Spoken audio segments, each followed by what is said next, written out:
That was the Mountain King. You're listening to Nightbreed on Inspire Radio, and we've got Marco from Crypt Crawler on the line. How you going, Marco? Hey, yeah, good, thanks, and you? Yeah, good, mate, good. It's good to hear. Yeah, cheers. So, go back to 2017. What happened back then to inspire you to form Crypt Crawler?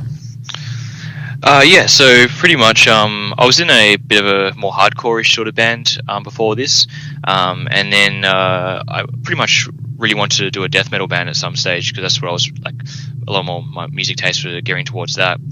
And our guitarist Jordan pretty much put an ad up in on Facebook. He had a whole bunch of mutual friends, so I just hit him up, and straight away we were on the exact same page with everything. So towards the end of 2017, that's when we started writing and teeing everything up, and then 2018 formed with the rest of the band, and then released our first single and announced ourselves, everything. So yeah, pretty much that's the story. Yeah, cool, man. What sort of death metal influences did you guys have back then? The biggest influence was death. Yeah. We both are massive death fans. We both were into Cannibal Corpse, Morbid Angel, Obituary, and that grew over time as well. I feel like as I started getting more into death metal, my taste expanded, and so did Jordan's. We both loved Aborted as well, so that's where a lot of the modern influence came from, but still sticking with that old school influence. Yeah, cool. So Crypt Crawler as a title seems pretty horror based, but it also sounds like a gaming term, like a Crypt Crawler level or something like that. What inspired the name? We actually got the name from a band called Revel in Flesh. One of their albums has the song Crypt Crawler on it. It was like one word. We pretty much took that and thought that was we went through a whole bunch of names, and then that was the one we chose. We did see some gaming influence there when we looked up the name, but we also took a lot of that horror influence and went with that. Yeah, cool. I like the purple cover design for your upcoming album, Futura Serpa. How did that one come about? Yeah, cool. So we hit up Juanjo Castellano, amazing artist. I really love what he does when he sticks to one sort of color and expands on tones within that, especially from the Black Dahlia Murders, Verminous. Even because he did a whole bunch of the Revel in Flesh albums as well. And pretty much I knew I wanted to go with purple for this album. The previous album was just black and white. Blood Sustenance had that red sort of going for it. So this album, we all agreed on purple, and pretty much geared it towards that. Gave a bunch of notes to Juanjo, and he just nailed it. So it was awesome. Yeah, cool. What's the songwriting process like with you guys? Is it pretty collaborative, or are people bringing their own? The first, all of our releases so far have pretty much been Jordan and myself. Jordan, our guitarist. However, this album here has also had a bit of Zach, our other guitarist, coming in as well for a couple songs, which is really cool. As well as Lewis, our drummer, joining in for some structural changes, which was really cool. But it's mostly been just Jordan and myself in a room. But we're pretty much going to be changing that for the next album, where we're doing things a lot more collaboratively. So it's always good to get other opinions, and that's what we found on Future Usurper. And that's how our sound has expanded, which is bringing in influences from Zach. He's got a lot of a sludgy sort of post-metal sort of influence.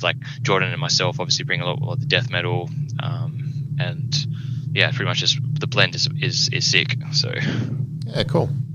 What kind of sound were you looking for with Future Usurper? Was there a specific goal in mind for that album? When we discussed this between Jordan and myself, we knew we wanted to step things up a notch. To the Grave was very much just old school death metal, very akin to Slowly We Rot, Cause of Death, and Scream Bloody Gore. But this album here, we were how about we bring some more of progressive elements in, and a little bit of technicality, not too much, because we still want to stick with what Crypt Crawler is, but bringing in some odd time signatures here and there, a little bit of cleaner passages sometimes, and just that progressive element is something that we really enjoy. Oh, cool. Yeah. So your other band, Fugueteam, had an EP out earlier this year. How did that one start? Yeah, fugueteam came about when Dasan hit me up. I didn't know him very well at the time. He just he knew that I was in Crypt Crawler.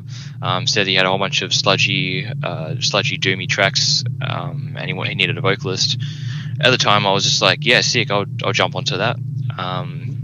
We pretty much did it all in, I think it was middle of 2019. That's when the whole thing was written and done.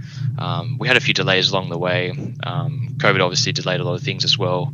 But yeah, we finally just got our stuff together, and at the end of last year, put it all together and just got it out there, which is good. Yeah, cool. Do you have a different vocal approach to fugueteam than for Crypt Crawler? Yeah, definitely. I don't like doing the exact same vocals for different projects.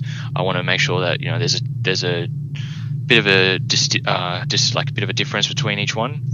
I've done some other little side projects here and there. Nothing's been released or anything, but I just tried and going with a bit of a different approach. Crypt Crawler uses a lot of my mids and lows and highs, so it uses the whole spectrum. fugueteam, I was really focusing on trying to go as low as possible, and then bring in a bit of a hardcore influence at times as well. Get a bit of that sludgy sort of tone in there, and the occasional high. Yeah, awesome. We're going to hear the title track from your upcoming Crypt Crawler album in a sec. Is there anything you want to say about it before we get into it? Yeah, it was actually the very first song we wrote for Future Usurper. I actually saw a video of us demoing it 2 years ago, which is really cool. And just to see how it's come all this way now, and it's finally out, which is awesome. I hope everyone enjoys the track. It's pretty much a perfect summary of the album, and yeah, one of my favorite tracks that we've ever done to date. So very stoked for everyone to hear it and hear the full album when that's out. Yeah, awesome. Thanks for your time, Marco. Cheers, man. No worries, man. Have a good one. Yeah, you too. Cheers.